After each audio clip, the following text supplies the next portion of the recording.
اسم کی تعریف اللہ کے لیے ہے جو غالب بہت نوازنے والا ہے۔ اس نے اجتماعیت کو نجات اور تفرقہ کو عذاب کا سبب بنایا، اور اللہ پاک نے اتحاد و اتفاق اور محبت و یکجہتی کا حکم دیا اور ہر اس چیز سے منع فرمایا جس سے تفرقہ اور اختلاف جنم لے۔ اور میں گواہی دیتا ہوں کہ سوائے اللہ کے کوئی بھی معبود برحق نہیں۔ ہم اسی سے امید باندھتے ہیں اور اسی سے خوف کھاتے ہیں۔ اللہ تبارک و تعالیٰ کا فرمان ہے، تم سب کا معبود ایک ہی معبود ہے، اس کے سوا کوئی معبود برحق نہیں، وہ بہت رحم کرنے والا اور بڑا مہربان ہے۔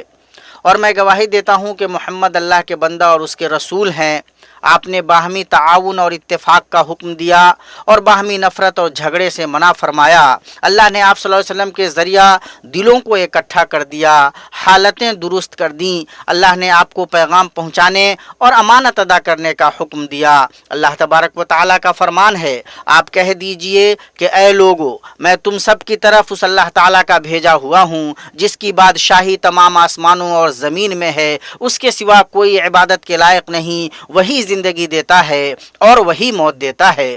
درود و سلام نازل ہو آپ پر، آپ کی آل پر، اصحاب پر اور پیروکاروں پر۔ اما بعد، اے مسلمانوں، اللہ کی اطاعت کر کے، اس کی شریعت کی پابندی کر کے اور اس کے حدود کی حفاظت کر کے اللہ کا تقوی اختیار کرو تاکہ تم دنیا و آخرت میں کامیاب ہونے والے مصلح لوگوں میں سے ہو جاؤ۔ اللہ تبارک و تعالیٰ کا فرمان ہے، یہ حدیں اللہ تعالیٰ کی مقرر کی ہوئی ہیں، اور جو اللہ تعالیٰ کی اور اس کے رسول اللہ کی اور اس کے رسول صلی اللہ علیہ وسلم کی فرما برداری کرے گا اسے اللہ تعالیٰ جنتوں میں لے جائے گا جن کے نیچے نہریں بہہ رہی ہیں، جن میں وہ ہمیشہ رہیں گے، اور یہ بہت بڑی کامیابی ہے۔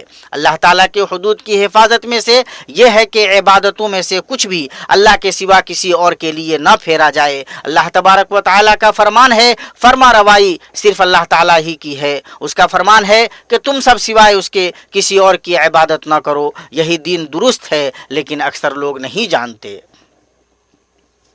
جو اہل توحید میں سے ہوگا وہ اہل ہدایت میں سے ہوگا، اور اس کے لیے نجات اور قابل ستائش انجام ہوگا۔ اللہ تعالیٰ کا فرمان ہے، ہم نے ہر امت میں رسول بھیجا کہ لوگوں صرف اللہ کی عبادت کرو اور اس کے سوا تمام معبودوں سے بچو۔ پس بعض لوگوں کو تو اللہ تعالیٰ نے ہدایت دی اور بعض پر گمراہی ثابت ہو گئی۔ پس تم خود زمین میں چل پھر کر دیکھ لو کہ جھٹلانے والوں کا انجام کیسا کچھ ہوا۔ اللہ تعالیٰ نے لا الہ الا اللہ کو توحید کی گواہی مقرر کرتے ہوئے فرمایا، اللہ تعالیٰ کے ساتھ کسی اور کو معبود نہ پکارنا، بجز اللہ تعالیٰ کے کوئی اور معبود نہیں۔ ہر چیز فنا ہونے والی ہے مگر اسی کا چہرہ اور ذات، اسی کے لیے فرما روائی ہے اور تم اسی کی طرف لوٹائے جاؤ گے۔ اسی طرح اللہ نے اپنے نبی محمد صلی اللہ علیہ وسلم کی رسالت اپنے اس قول سے مقرر کی، محمد صلی اللہ علیہ وسلم اللہ کے رسول ہیں، اور اپنے اس قول سے مقرر کی، لوگوں تمہارے مردوں میں سے کسی کے باپ محمد نہیں، لیکن آپ اللہ تعالیٰ کے رسول ہیں اور تمام نبیوں کے ختم کرنے والے، اور اللہ تعالیٰ ہر چیز کا بخوبی جاننے والا ہے۔ اس گواہی کا تقاضا ہے کہ آپ صلی اللہ علیہ وسلم کی خبروں کی تصدیق کی جائے، آپ کے حکموں کی تعمیل کی جائے، آپ نے جن چیزوں سے منع فرما دیا ان سے بچا جائے، اور اللہ کی عبادت صرف اس طریقے پر کی جائے جسے لے کر آپ صلی اللہ علیہ وسلم آئے۔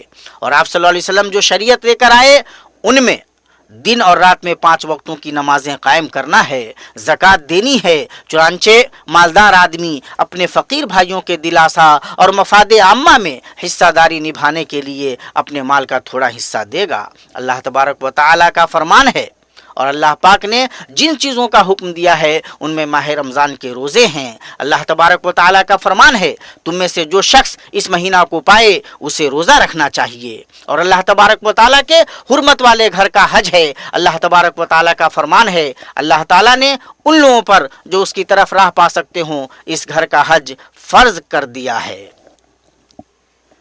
یہ ارکان اسلام ہیں، جیسا کہ اللہ کے نبی صلی اللہ علیہ وسلم نے فرمایا، اسلام یہ ہے کہ تم گواہی دو کہ اللہ کے سوا کوئی معبود برحق نہیں، اور یہ کہ محمد اللہ کے رسول ہیں، اور نماز قائم کرو اور زکوٰۃ ادا کرو اور رمضان کا روزہ رکھو اور اگر بیت اللہ تک پہنچنے کی تم میں استطاعت ہو تو بیت اللہ کا حج کرو، اور ایمان یہ ہے کہ تم اللہ پر، اس کے فرشتوں پر، اس کی کتابوں پر، اس کے رسولوں پر، یوم آخرت پر اور اچھی بری تقدیر پر ایمان لاؤ، اور احسان یہ ہے کہ تم اللہ کی اس طرح عبادت کرو کہ گویا تم اللہ کو دیکھ رہے ہو، کہ اگر تم نہیں دیکھ رہے ہو تو وہ تو تمہیں دیکھ ہی رہا ہے۔ مومنوں، اللہ کے حرمت والے گھر کے حاجیوں، نبی صلی اللہ علیہ وسلم کے حج کے خطبے میں یہ بات تھی، اے لوگو، بلا شبہ تمہارا رب ایک ہے، تمہارا باپ ایک ہے، سنو، نہ کسی عربی کو کسی عجمی پر، اور نہ کسی عجمی کو کسی عربی پر، نہ کسی سرخ کو کسی کالے پر کوئی فضیلت حاصل ہے سوائے تقوی کی بنیاد کے۔ سنو، میں نے پہنچا دیا، بے شک اللہ تعالیٰ نے تمہارے بیچ تمہارے خون، مال اور آبرو کو تمہارے اس دن کی طرح تمہارے اس شہر میں اور تمہارے اس ماہ میں حرام قرار دیا ہے۔ اسے احمد نے صحیح سند سے روایت کیا ہے۔ معلوم ہوا کہ زبانوں، رنگوں اور نسلوں کا اختلاف فرقہ بندی اور جھگڑے کی وجہ جواز نہیں ہو سکتا، بلکہ وہ تو کائنات میں اللہ کی نشانیوں میں سے ایک نشانی ہے۔ اللہ تعالیٰ کا فرمان ہے، اس کی قدرت کی نشانیوں میں سے آسمانوں اور زمین کی پیدائش اور تمہاری زبانوں اور رنگتوں کا اختلاف بھی ہے، دانش مندوں کے لیے اس میں یقیناً بڑی نشانیاں ہیں۔ جن چیزوں پر زور دینے کے لیے بکثرت نصوص وارد ہوئی ہیں ان میں اتحاد، محبت اور باہمی الفت کا حکم ہے، اور جھگڑا، تفرقہ اور اختلاف سے ممانعت ہے۔ اللہ تبارک و تعالیٰ کا فرمان ہے، اللہ تعالیٰ کی رسی کو سب مل کر مضبوط تھام لو اور پھوٹ نہ ڈالو، اور اللہ تعالیٰ کی اس وقت کی نعمت کو یاد کرو جب تم ایک دوسرے کے دشمن تھے تو اس نے تمہارے دلوں میں الفت ڈال دی، پس تم اس کی مہربانی سے بھائی بھائی ہو گئے۔ اور آپ صلی اللہ علیہ وسلم نے فرمایا، اللہ تمہارے لیے پسند کرتا ہے کہ تم اس کی عبادت کرو اور اس کے ساتھ کسی کو شریک نہ ٹھہراؤ، اور یہ کہ تم سب کے سب اللہ کی رسی کو مضبوطی سے تھام لو اور پھوٹ نہ ڈالو۔ اسی لیے اللہ تعالیٰ نے نبی صلی اللہ علیہ وسلم پر احسان جتلایا کہ اللہ تعالیٰ نے آپ صلی اللہ علیہ وسلم کے صحابہ کو آپ صلی اللہ علیہ وسلم پر اکٹھا کر دیا۔ اللہ تبارک و تعالیٰ کا فرمان ہے، اللہ تجھے کافی ہے، اسی نے اپنی مدد سے اور مومنوں سے تیری تائید کی ہے، ان کے دلوں میں باہمی الفت بھی اسی نے ڈالی ہے۔ زمین میں جو کچھ ہے تو اگر سارا کا سارا بھی خرچ کر ڈالتا ہے تو بھی ان کے دل آپس میں نہ ملا سکتا، یہ تو اللہ ہی نے ان میں الفت ڈال دی ہے، وہ غالب حکمتوں والا ہے۔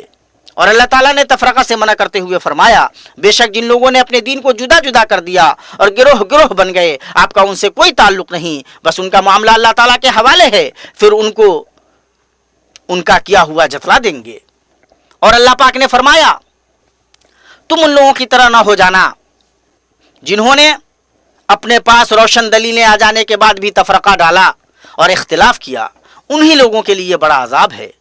اس کی وجہ یہ ہے کہ اتحاد میں دین و دنیا کی درستی ہوتی ہے، مصلحتیں پوری ہوتی ہیں، بگاڑ ختم ہوتا ہے، اس سے نیکی اور تقوی پر تعاون حاصل ہوتا ہے، اس سے حق کو غلبہ ملتا ہے، باطل پسپا ہوتا ہے، دشمن ناراض ہوتا ہے، حاسدوں اور ٹوہ میں پڑے لوگوں کی کوششیں اکارت جاتی ہیں، اور جب اتحاد ختم ہو جائے تو خواہشیں اور کینے داخل ہو جاتے ہیں، ارادے متضاد ہو جاتے ہیں، یوں حرام خون بہایا جاتا ہے، معصوم مال حلال سمجھ لیا جاتا ہے، حرمتیں پامال کی جاتی ہیں، اور امت کے لیے ناممکن ہو جاتا ہے کہ وہ اپنی زندگی میں ترقی کرے، اور اطاعتوں کی پابندی مشکل ہو جاتی ہے۔ اسی لیے نبی صلی اللہ علیہ وسلم نے فرمایا، ایک دوسرے سے محبت اور ہمدلی میں مسلمانوں کی مثال جسم کی سی ہے کہ جب اس کے ایک عضو کو تکلیف پہنچتی ہے سارا جسم شب بیداری اور بخار میں مبتلا ہو جاتا ہے۔ اور آپ صلی اللہ علیہ وسلم نے فرمایا، ایک مومن دوسرے مومن کے لیے عمارت کی طرح ہے کہ اس کے ایک حصے سے دوسرے حصے کو تقویت ملتی ہے۔ اللہ تعالیٰ کا ہاتھ جماعت کے ساتھ ہے اور شیطان اس کے ساتھ ہوتا ہے جس نے جماعت کو چھوڑ دیا اور اتحاد و اتفاق کی قدر و قیمت کا پتہ تفرقہ و اختلاف کے ان تکلیف دہ اثرات سے چلتا ہے جو فرد، خاندان اور معاشرہ پر پڑتے ہیں۔ اللہ تبارک و تعالیٰ کا فرمان ہے، اور اس کتاب میں اختلاف کرنے والے یقیناً دور کے خلاف میں ہیں۔ یہیں سے شریعت نے ایسی حفاظتی ضمانتیں اور ضروری قوتیں رکھی ہیں جو تخریب و تباہی کے اوزاروں کو اثر انداز ہونے سے روکتی ہیں کہ وہ معاشرے کو توڑ سکیں۔ اس نے مضبوط باڑ بنایا ہے جو خاندانی، سماجی، ملکی بلکہ عالمی سطح پر اس کی عمارت کو ٹوٹنے اور اس کے ستونوں کو کمزور ہونے سے روکتا ہے۔ یہیں سے اللہ نے مسلمانوں کو حکم دیا ہے کہ وہ جھگڑے کے وقت کتاب و سنت کی طرف رجوع کریں۔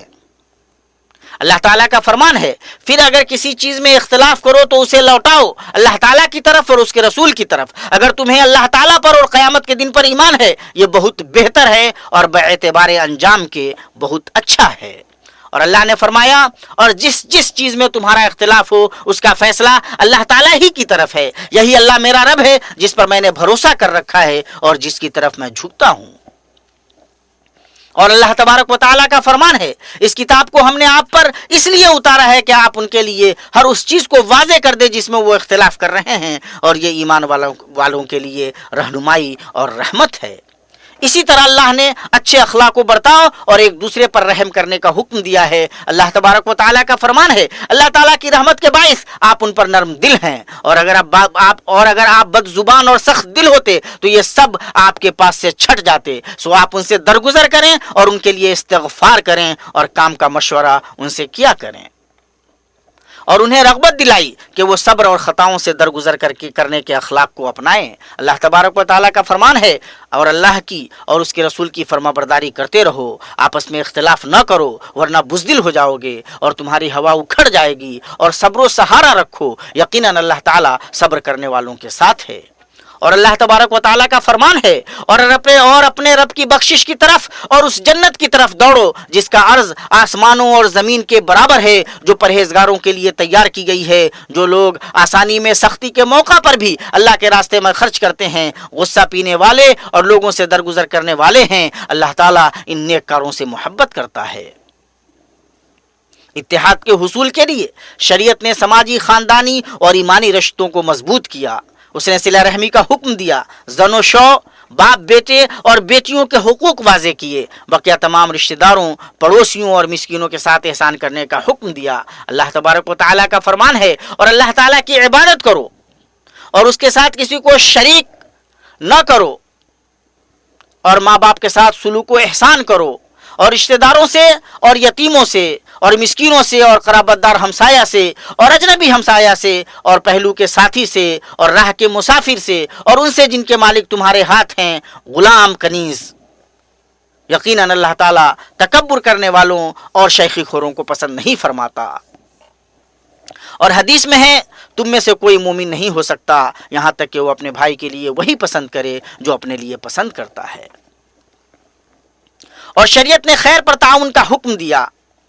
اللہ تبارک و تعالیٰ کا فرمان ہے نیکی اور پرہیزگاری میں ایک دوسرے کی امداد کرتے رہو اور گناہ اور ظلم و زیادتی میں مدد نہ کرو اور بری بات سے منع فرمایا. اور میرے بندوں سے کہہ دیجئے کہ وہ بہت ہی اچھی بات منہ سے نکالا کریں کیونکہ شیطان آپس میں فساد ڈلواتا ہے. بے شک شیطان انسان کا کھلا دشمن ہے.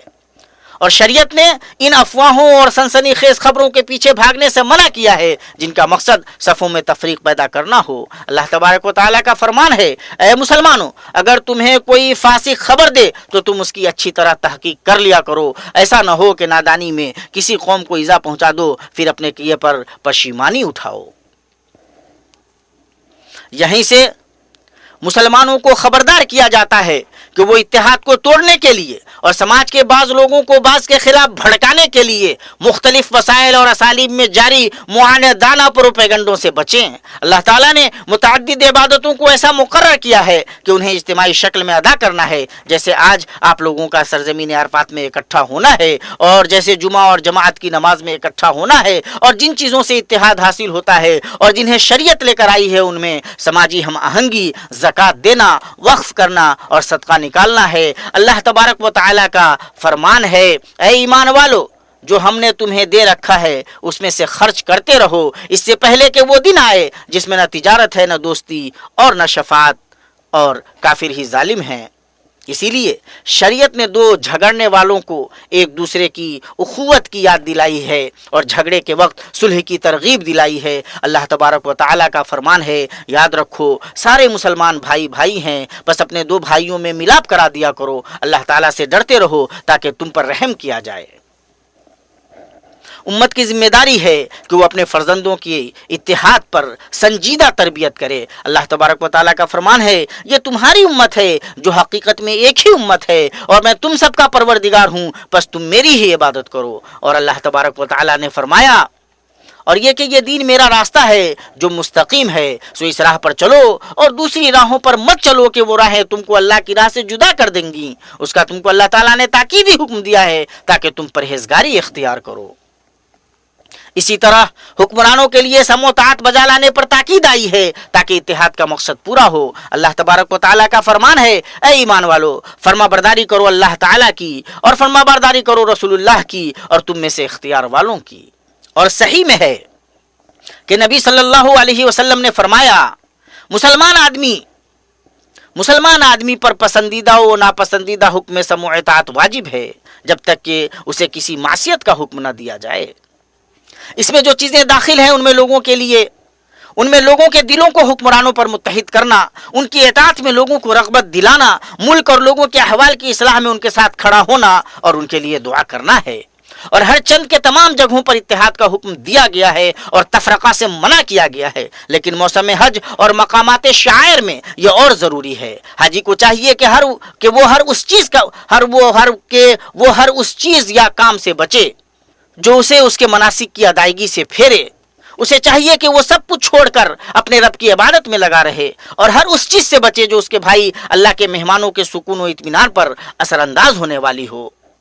اے مسلمانوں اور صاحبان رسوخ و تاثیر، امت کے اتحاد کی کوشش کر کے، فتنوں کو بجھا کر اور ان کے داعیوں کو خاموش کر کے امت کے سلسلے میں اللہ سے ڈریں اور اللہ کے نبی صلی اللہ علیہ وسلم کی حدیث کو یاد رکھیں۔ آسانی پیدا کرو، سختی نہیں، خوشخبری سناؤ اور نفرت نہ دلاؤ۔ اور فرمایا، تم دونوں آپس میں ایک دوسرے کی موافقت کرنا، باہم اختلاف نہ کرنا۔ لڑنے والوں کو جانوں کی حفاظت اور صلح کی کوشش کر کے اللہ سے ڈرنا چاہیے، اللہ کے اس قول پر عمل کرتے ہوئے۔ اور اگر مسلمانوں کی دو جماعتیں آپس میں لڑ پڑیں تو ان میں میل ملاپ کرا دیا کرو، اور تم حق میں پیروکار رہو، یہ بہتر ہے اس سے کہ باطل میں تمہاری پیروی کی جائے۔ اور جس نے اللہ کے لیے کچھ چھوڑا، اللہ اسے اس سے بہتر عطا فرمائے گا۔ اللہ کے حرمت والے گھر کے حاجیوں، اللہ کے نبی صلی اللہ علیہ وسلم نے عرفہ میں خطبہ دینے کے بعد بلال کو حکم دیا تو انہوں نے اذان دی اور اقامت کہی۔ آپ صلی اللہ علیہ وسلم نے ظہر کی نماز قصر کے ساتھ 2 رکعت ادا کی، پھر انہوں نے اقامت کہی اور آپ صلی اللہ علیہ وسلم نے 2 رکعت عصر کی نماز قصر کے ساتھ ادا کی، پھر اپنی اونٹنی پر عرفہ میں ٹھہرے، اللہ کو یاد کرتے رہے، اس سے دعائیں کرتے رہے یہاں تک کہ سورج کی ٹکیا چھپ گئی۔ پھر آپ مزدلفہ گئے اور آپ صلی اللہ علیہ وسلم اپنے صحابہ کو نرمی کا حکم دے رہے تھے اور کہہ رہے تھے، اے لوگو، تم سکینت و وقار کو لازم پکڑو، اس لیے کہ نیکی تیز چلنے میں نہیں ہے۔ جب آپ صلی اللہ علیہ وسلم مزدلفہ پہنچے تو آپ نے 3 رکعت مغرب کی نماز پڑھی اور عشاء 2 رکعت پڑھی، جمع و قصر کیا، مزدلفہ میں رات گزاری، مغرب کی 3 رکعت نماز پڑھی، فجر کی اول وقت میں وہی نماز ادا کی، پھر دعا کی یہاں تک کہ اجالا ہو گیا، پھر مینا گئے اور طلوع شمس کے بعد جمرۃ العقبہ کی 7 کنکریوں سے رمی کی، قربانی کا جانور ذبح کیا اور سر کے بال منڈوائے، پھر طواف افاضہ کیا۔ آپ صلی اللہ علیہ وسلم مینا کے اندر ایام تشریق میں رکے رہے، اللہ کو یاد کرتے اور زوال کے بعد 3 جمرات پر رمی کرتے، پہلے اور بیچ والے جمرہ پر دعائیں کرتے۔ آپ صلی اللہ علیہ وسلم نے معذور افراد کے لیے رخصت دی کہ وہ مینا میں رات نہ گزاریں۔ نبی صلی اللہ علیہ وسلم کی سنت مینا میں 13 تاریخ تک رکنا ہے اور یہی افضل ہے، اور آپ صلی اللہ علیہ وسلم نے 12 تاریخ کو جلدی نکل جانے کی بھی اجازت دی ہے۔ جب آپ حج سے فارغ ہوئے اور سفر کا ارادہ کیا تو آپ نے بیت اللہ کا طواف کیا۔ اللہ کے حرمت والے گھر کے حاجیوں، آپ معزز مقام اور فضیلت والے زمانے میں ہیں، اس میں گناہوں کی بخشش اور دعاؤں کے سنے جانے کی امید ہوتی ہے۔ اسی لیے نبی صلی اللہ علیہ وسلم نے عرفہ کے دن اپنے حج میں روزہ نہیں رکھا تاکہ ذکر و دعا کے لیے فارغ رہ سکیں۔ اپنے لیے، اپنے احبہ کے لیے، جن کا آپ کے اوپر حق ہے ان کے لیے، اور عام مسلمانوں کے لیے اپنے رب سے خوب دعا کیجیے کہ اللہ ان کے احوال درست کرے اور انہیں حق پر متحد کر دے۔ جنہوں نے آپ پر احسان کیا ہے ان کے لیے دعا کرنا نہ بھولیے، جیسا کہ حدیث میں ہے، جو کوئی تمہارے ساتھ کوئی بھلائی کرے اسے اس کا بدلہ دو، اور اگر بدلہ نہ دے پاؤ تو اس کے لیے دعا کرو۔ جن لوگوں نے مسلمانوں پر احسان کیا ہے ان میں وہ لوگ ہیں جو حرمین شریفین کی خدمت کرتے ہیں، اللہ کے مہمانوں کی راحت کے لیے راتوں کو جگتے ہیں، اور ان میں سے فہرست خادم حرمین شریفین، ان کے ولی عہد اور ان کے ساتھ کام کرنے والے ہیں، ان کے لیے اللہ تعالیٰ سے دعا کیجیے۔ اے اللہ، اے حی قیوم، اے صاحب جلال و اکرام، ہم تجھ سے دعا کرتے ہیں کہ تو خادم حرمین شریفین شاہ سلمان بن عبدالعزیز کو توفیق یاب کر۔ اے اللہ تو ہر خیر میں ان کا معین و نصیر ہو۔ اے اللہ وہ مسلمانوں کے اتحاد کے لیے جو کوششیں صرف کر رہے ہیں ان پر انہیں بہترین بدلوں سے نواز۔ اے اللہ ان کے امین ولی عہد محمد بن سلمان کو بابرکت کر۔ اے اللہ ان کے ذریعہ شاہ کے بازو مضبوط کر اور انہیں اتحاد کے اسباب میں سے بنا۔ اے اللہ حاجیوں کا حج قبول کر، ان کے معاملات آسان کر، ان کے ساتھ جو برائی کا ارادہ کرے ان کی طرف سے تو اس کے لیے کافی ہو جا۔ اللہ انہیں ان کے ملک صحیح سالم اور سرخرو لوٹا کہ تو نے ان کے گناہ بخش دیے ہیں اور ان کی ضرورتیں پوری کر دی ہیں۔ اے اللہ مسلمان حضرات و خواتین کو بخش دے، ان کے رشتوں کو جوڑ دے، ان کے دل درست کر، ان کے معاملات کا ذمہ لے لے، انہیں ان کے ملکوں میں امن سے نواز، انہیں متحد کر دے، ان کی جانوں کی حفاظت فرما، ان کی روزیوں میں برکت دے اور انہیں بہترین اقوال و اعمال اور اخلاق کی توفیق دے۔ پاک ہے آپ کا رب جو بہت بڑی عزت والا ہے ہر اس چیز سے جو مشرک بیان کرتے ہیں۔ پیغمبروں پر سلام ہے اور سب طرح کی تعریف اللہ کے لیے ہے جو سارے جہان کا رب ہے۔